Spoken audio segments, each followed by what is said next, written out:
Good morning, ma'am. I am Sanilin Pacantarazona. I am Marjorie Tadlit. And I am Ivy Jean Ako. And we are Group 2. So we are going to tackle about the self in Western and Eastern thought. Kini naghisgot kung about sa imuhang unsa jud ka, unsa jud ang imuhang kaugalingon kinsa jud ka. So naay kalahian ang Western o Eastern. So when we say Western, mo ni siya ang gina-emphasize bitaw sa imuha ra jud kaugalingon. Like unsa imuhang gusto makabot. So when we say Eastern, connected ni siya sa like family, sa tuang friends. So we have three concepts of the self. First, literature. Second, social organization. Third, art, dance, and creativity. Literature. So example, nagbasa ta og story na about sa hero. Tapos ang characteristic sa hero kay loyal, respetado, o brave, family-oriented.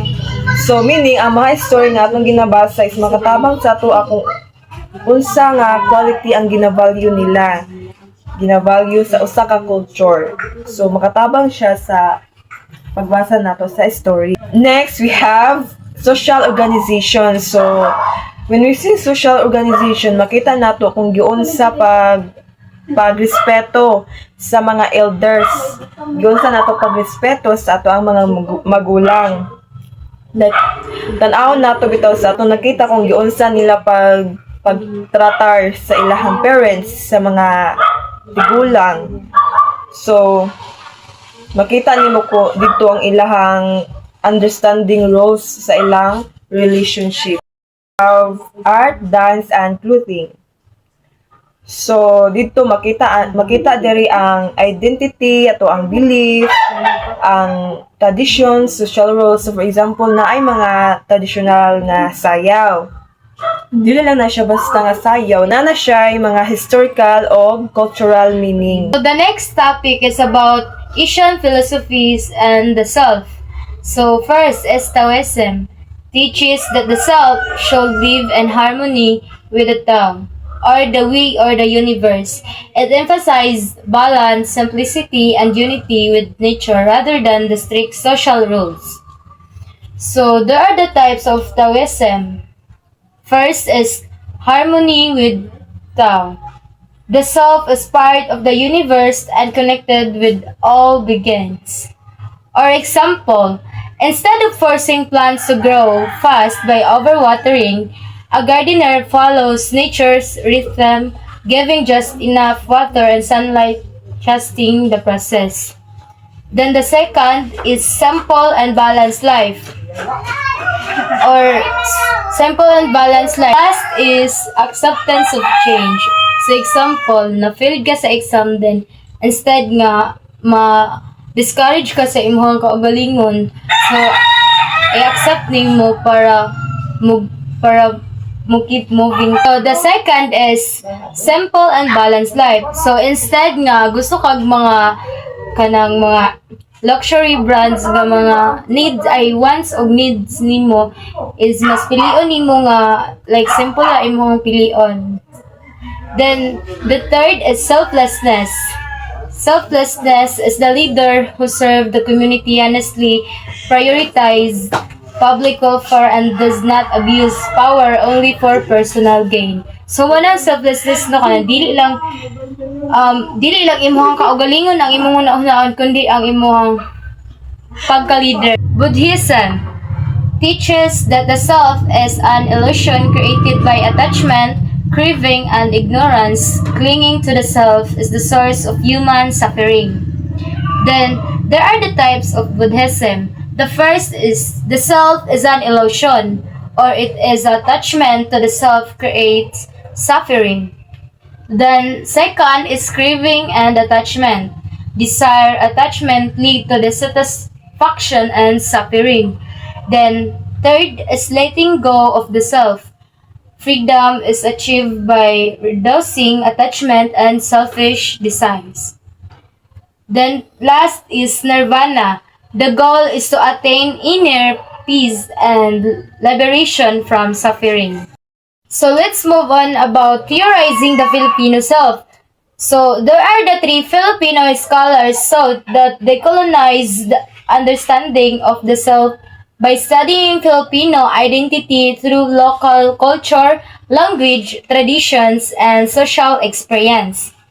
So the first is Prospero R. Covar, 1934 to 2012, father of Filipinolohiya. It is emphasized understanding the Filipino self through Filipino culture, tradition, and indigenous knowledge. Then the second is Zio Salazar, Pantayong Pananaw. It is focused on studying Filipinos from the perspective of Filipino themselves, using the Filipino language and shared cultural experience. Then the third is Virgilio Enriquez, or Sikonolohiyang Pilipino. It is describe the Filipino self as kapwa or shared identity, where the self is closely connected with other people and values such as hiya, utang na loob, and pakikisama. So let's move on. Today, we're going to demonstrate the individualism versus collectivism. Ang kuan daw ma'am, ang individualism is focus sa imong kaugalingon, decision, o sa imong gusto. Sa collectivism is focus siya sa group, society, o especially sa imong family. So now, Western individualistic. So focus siya sa individual, personality, achievements, independence, direct communication, competition, o equality.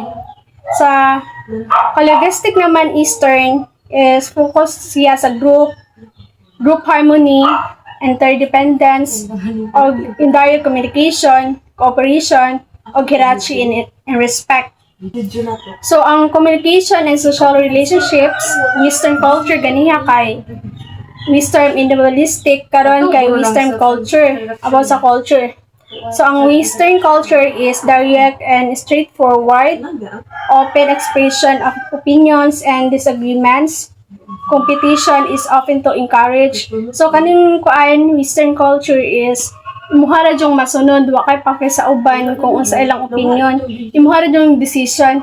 So, sa Eastern culture is indirect and respectfully avoid conflict to maintain harmony, o cooperation and group welfare as emphasized. So, ang Eastern kay kuan siya na siya paki sa mga opinion sa ihang kauban kay society man no, so naa siya engagement sa other person para ma-maintain or walay samok no, na siya respect sa mga opinion sa uban kaysa kay Western culture. Kay ang Western culture kay iya lamang masunod. So, ang Eastern kay kuan siya, kumbaga magsinabtanay silang duha.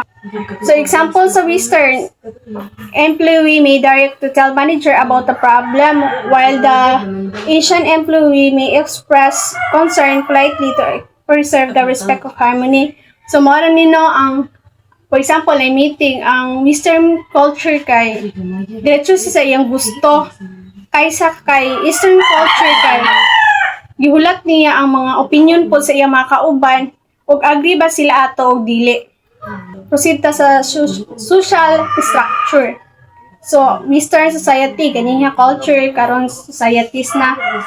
Ang Western societies kay emphasize equality and individual rights.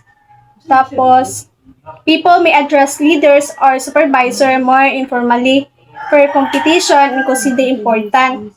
Then, ang Eastern societies kay emphasize hierarchy, respect, and social order. Respectfully term are commonly used for elders and authority figures. Social harmony is prioritized over the competition.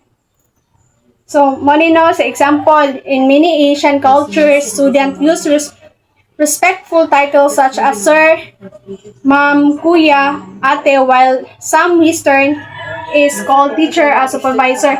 So no, pag ang kuan daw, ang Eastern kay mostly ginagamit sa kanang nakay mas kuan mo magulang, tawag mo ate, kuya, madugog ba yan sa lain mga kuan kay daghan man na, kadaghanan ng gamitan ng ate, kuya, na respect. So, ang Western culture pod kay, kuandra, only one din nagamit ana, kumbaga, supervisor, teacher, and etc. And that's all for today, ma'am. Thank you, and I hope you understand.